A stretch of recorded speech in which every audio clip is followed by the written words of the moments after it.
의식하는 위선자들은 하나님이 거기에 대해서 반드시 처벌을 하시겠다는 겁니다. 근데 사실 여기서 독사의 새끼들아 했는데 사실 이게 틀린 말은 아니에요. 요한복음 8장 44절에 보면 바로 뭐라고 합니까? 너희는 너희 아비 마귀에서 났으니, 바로 이 아비란 뜻은 여러 가지 뜻이 있어요. 아비란 뜻은요, 사실은 아비, 그거는 그 선생님이란 뜻도 있고 조상이란 뜻도 있고 뭐 여러 가지, 또 이 아비란 뜻은 아비나 아들이나 유대인들은요, 할아버지란 단어가 없습니다. 아부하면 그게 아버지고 할아버지고 증조 고조 할아버지야. 또 이게 아들이란 벤 하면요, 이것이 아들도 되고 손자도 되고 증손자 고손자 똑같이 되는 거죠.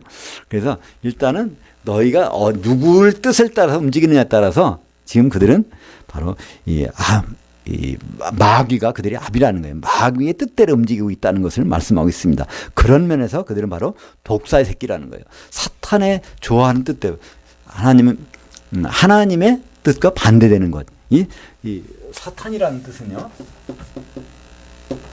이거는 반역자 또는 혁명가 그런 뜻인데, 하나님 뜻을 거스리는 건 다 사탄적인 겁니다. 그래서 뱀들아, 독사의 새끼들아, 막 이게 사실은 욕이라고도 볼 수 있지만 그들이 얼마나 하나님의 생각과는 거슬리는 것인가. 율법을 가지고 가르친다고 하지만 얼마나 하나님 뜻과는 자꾸 동떨어져서 나가는가. 방향이 전혀 다르다는 것이죠. 그래서 이 34절에 보니까 그러므로 내가 너희에게 선지자들과 지혜 있는 자들과 서기관들을 보내매 너희가 그 중에서 서로는 죽이거나.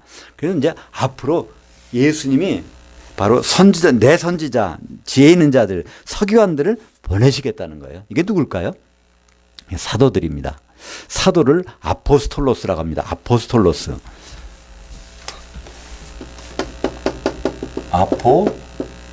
아포스톨로스. 이 스톨로스라는 것은요, 설치한다는 겁니다. 아포라는 건 분해한다는 거예요. 그러니까 큰 어떤 예를 들어서 건물이 있으면요, 이 건물을 딴 데서 설치한다 그러면요, 일단은 분해를 해야 됩니다. 그죠? 그 다음에 거기 가서 옮겨놓는 거예요. 그죠? 그러니까 아포스톨로스라는 것은 예수님 몸을 찢어가지고 그거를 따로 옮겨서 이렇게 설치해 놓은 게 바로 그게. 그래서 교회는 어디에 있다고요? 에베소서 2장 20절에 보면 바로 너희는 사도들, 그 선지자들의 기초서구에 새 물심을 입은 자라, 이렇게 말씀하고 있습니다. 그러니까 예수님 몸을 12조각으로 쪼개 놓으면 그게 바로 아포스톨로스예요. 하나하나가.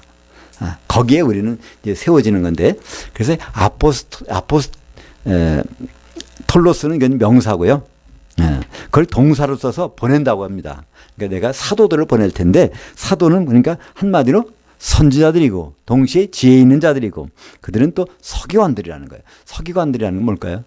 이 기록을 했잖아요. 그죠? 그러니까 사도들은 성경을 기록했습니다. 사도들은 바로 지혜이신 예수님의 분신들이에요. 그죠? 사도들은 바로 선지자들입니다.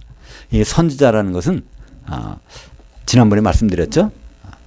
영적인 사진사들입니다. 그죠? 프로페테스. 프로라는 것은 바깥 들어오라는 거. 페테스는 사진사, 사진 찍는 촬영사예요. 뜻이 촬영하는. 그러니까 하나님의 속마음을 사진 찍어가서 보내주는 사람, 보여주는 사람들이 바로 그 단어가 프로페테스인데, 그것을 우리말 번역으로는 선지자, 예언자 이렇게 번역했습니다. 우리가 보통 예언자면요, 앞에 있는 일을 미리 알려주는 사람, 우리 사전은 그렇지만은 성경에서 말하는 선지자의 뜻은요, 그건 아닙니다. 성경에 말하는 선지자의 뜻은 하나님의 속마음을 우리에게 확실히 드러내주는 사람은 선지자. 그게 미래일 수도 있고 과거일 수도 있고 관계없어요. 하나님의 속마음을 딱 전해주는 것이 바로 선지자인데, 그래서 사도들이 바로 선지자라는 겁니다. 그것이 에베소서 2장 20절에 보면 너희는 사도들과 선지자들, 우리말 번역되어 있어요. 근데 사실은요, 그것이 뒷단에는 정관사가 없습니다. 그러니까 너희는 사도들, 곧 선지자들. 사도는 선지자라는 겁니다. 그러니까 요한계시록에도 보면요, 사도들, 선지자들이라는 말이 많이 나와요. 그것이 사도가 선지자라는 뜻입니다. 사도는 하나님의 속마음, 예수님의 속마음을 우리에게 그대로 전해주는 사람이에요. 우리는 잘 모르지만 속에 만약에 결핵을 걸렸다. 그걸 엑스레이를 딱 찍어서 보내주면 금방 알 수 있는 거예요. 그죠? 그냥 하나님의 속마음을 잘 몰라요. 근데 아는 방법이 있어요. 어떻게 알 수 있을까요? 사도들을 통해서 사도들이 이 기록을 남겨놨거든요. 그럼 이걸 쭉 보면요, 예수님의 속마음이 뭔지, 하나님의 속마음이 뭔지를 안단 말이죠. 근데 이제 사도들을 보낼 텐데 그들을 너희는 죽일 것이고 때릴 것이고 옥에 가둘 것이고 그렇게 할 거란 거예요. 십자가에 못 박기도 하고. 베드로는 십자가 못 박혀 죽였잖아요. 이제 그렇게 할 거라는 것을 이제 미리 말씀하고 있습니다. 그래서 결국 의인 아벨의 피로부터 사가랴, 마지막에 사가랴의 피까지 그 피가 다 결국은 너에게 돌아간다는 거예요. 피값을 다 받게 됐다는 겁니다. 결국은 뭘까요? 하나님의 생각을 계속 거슬리는 사람들, 그것에 대해서 하나님은 반드시 심판을 하시겠다는 것입니다. 마지막으로 오늘 이제 23장의 마지막 주제가 있는데, 예수님이 십자가 달리시기 전에 지금 이제 이 모든 요 마태복음 19장 쭉 이 다음부터 나오는 그 모든 것들은 6월절 전에 4일 동안 점검 받으시는 거잖아요. 그죠? 그래서 6월절 십자가 달리시는데 그때 이제 예루살렘에 왔다 갔다 하시는 거예요. 낮에는 예루살렘 가시고 저녁에는 베다니아에서 주무시고 그렇게 하시면서 마지막 6월절 날은 십자가 달리시는데 그때 예루살렘을 향해서 말씀하시는 거예요. 이제 다른 데 보면 눈물을 흘리셨다고 그러죠. 근데 여기서는 그 눈물 얘기는 안 나오고요. 예루살렘아 예루살렘아 선지자들 죽이고 내게 파송된 자들을 돌로 치는 자여, 암탉이 그 새끼를 날개에 모음같이 내가 그렇게 했는데 그 듣지 않았다는 겁니다. 이것은 이사야서 31장 5절의 말씀을 인용한 겁니다. 사실 만군의 여호와께서 예루살렘을 품으시기를 그렇게 새가 그 새끼를 품도록 그렇게 했다는 거예요. 이건 꼭 암탉이 원래 단어는요, 암탉이란 단어는 아닙니다. 새란 단어예요. 근데 이제 우리말 번역하시는 분이 암탉으로 하면 우리가 쉽게 이해하기 때문에 암탉으로 한 것이죠. 조류들은 대개 품을 때 자기들이 품어서 부화시키잖아요. 그렇게 하나님은 그렇게 하시겠다는 거예요. 그러니까 여호와 하나님께서 하시겠다고 돼 있는데 예수님이 이렇게 하셨다는 거예요. 그렇다면 뭘까죠? 그럼 무슨 뜻인가요? 예수님이 사실은요, 여호와 하나님이라는 뜻이에요. 그죠? 우리가 여호와 하나님, 구약에 나오는 모든 여호와 하나님은요, 전부가 다 엘로힘입니다. 엘로힘은요, 복수예요. 그러니까 창세기 1장 1절에 하나님이 천지를 창조하시니라. 그때 엘로힘입니다. 그때 성부, 성자, 성령께서 창조하셨다는 거예요. 그리고 하나님이 빛이 있으라. 그때도 성부, 성자, 하나님이 예수님이 여기 들어가고 성령님이 들어가는 거예요. 다 근데 한 가지로 엘로힘은 복수인데 동사는 다 단수입니다. 창세기 1장 1절만 그런 것이 아니에요. 창세기부터 쭉 나오는 거 다 엘로힘 하면서 다 단수예요. 그 뭘까요? 삼위일체 아닌 것은 설명 안 되는 거예요. 그죠? 성부, 성자, 성령께서 한 몸이로서 모든 거 하셨다는 거예요. 지금은 이제 우리가 예수님이 그 가운데서 떨어져 나오셨어. 원래 하나님이신데 하나님과 동등됨을 취할 것을 여기지 아니하시고 사람 몸을 입어서 떨어져 나오셔서 나중에 또 가시면서 성령도 보내주시고 지금은 우리가 볼 때는 세 분이 흩어져 있는 것처럼 보여요. 그분이 사역하는 기간 동안에는. 그러나 나중에 요한계시록 22장에 가보면요, 거기에 보호자가 나오는데 전능하신 하나님 보호자가 있는데 거기 누가 앉아 있냐면 어린 양이 앉아 계셔. 근데 거기에서 뭐가 생수가 터져 나와요. 그러니까 성부, 성자, 성령이 한 자리에 계시단 말이에요. 그죠? 그때 가서는. 근데 지금은 우리가 따로따로밖에 인식할 수 없는 거예요. 우리 피조물이 제한된 인식으로서는 따로따로밖에 인식을 못해. 그러나 그분은 분명히 시작할 때 창세기에서도 한 분이셨고 이제 요한계시록 가서도 한 분으로 나타나게 됩니다. 그분이 바로 이사야에서는 여호와 하나님께서 그런 말씀하셨는데 예수님이 내가 그랬다는 거예요. 그러나 그들은 그걸 싫다고 나갔다는 겁니다.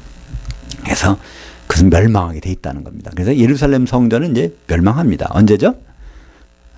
예수님 십자가 사건이 AD 30년, 그죠? 그 다음에 AD 70년에 티투스, 디도 장군이 와서 아주 그냥 성전에 돌 하나도 남김없이 다 흐트러집니다.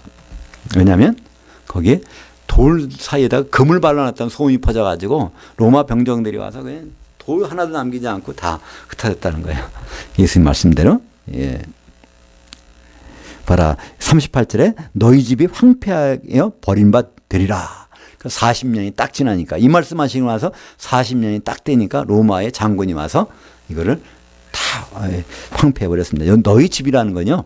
너희 복수입니다. 그 다음에 집은 단수예요. 너희 집들이 다 무너진다는 것이 아니라 너희가 하나님의 집이라고 생각하는 이거 예루살렘 이거 다 무너진다는 겁니다. 39절에 내가 너희에게 이르노니 이제부터 너희는 찬송하리로다. 주의 이름으로 오시는 이요 할 때까지 나를 보지 못하리라. 나 이제 재림 때까지 너희 못 볼 거야. 바로 주의 이름으로 오시는 이요 찬송하리로다. 이게 사실은 시편 118편에 나오는 호산나 찬송입니다. 그래서 호산나 찬송은요. 호산나 지난번에 나왔었죠. 호슈아 나라는 것은 right now. 호슈아 구원해 주세요. 지금 당장 우리 왕이시여 구원해 주세요. 이 찬송은 언제 부를 거냐면 예수님이 다시 오실 때 부르는 찬송인데 그때 성경에 보면 사람들이 종려가지를 풀고 호산나 호산나 부르지 않습니까? 예수님은 나 그게 아니고 지금 나귀 새끼 타고 나 종으로 가는 건데 왜 나를 왕이라고 그래? 그런데 그들은 계속 왕이시여 왕이시여 하다가 3일 지난 4일째 되는 날 뭐라 그러죠? 십자가에 못 박아라 못 박아라. 자기들이 기대하는 것은 호산나였는데 그게 아니라는 거예요. 그들이 샴페인을 미리 터뜨렸는데 예수님한테 십자가 얘기를 하는 것입니다. 십자가에 못 박으라고. 그 모든 것들은 사실 백성들이 잘못한 것도 있지만 그들을 가르치고 인도했던 서기관들과 바리새인들, 정확히 말하면 바리새이적인 서기관들, 그들을 다 이렇게 인도한 거예요. 그러다 보니까 그들은 전부가 망하지 않습니까? 서기관들과 바리새인들만 그렇게 망한 것이 아니라 AD 70년에는요 그들이 전부가 다 나라가 망해버리는 거예요. 백성들이 다 망해버리는 것입니다.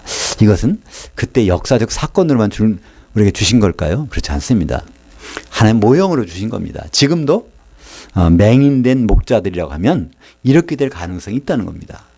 그러니까 우리는 유일하게 가르친다는 거는요. 누구밖에 선생 하나밖에 없다네요. 그죠? 바로 성령께서만이 유일한 선생이시고 성령을 통해서 우리는 사도들에게 뭘 다 주셨고 사도들은 그걸 우리에게 기록으로 남겨주셨고 성령이 감동을 기록된 성경을 통해서 우리는 감동을 받고 그걸 통해서 우리가 인도할 때 그건 바로 하나님 뜻대로 우리는 인도하고 인도함을 당하고 하루살이는 걸러내고 낙타를 삼기는 것이 아니라 하루살이도 걸러내고 낙타도 걸러내는 그런 일이 할 수가 있을 것입니다. 기도하겠습니다.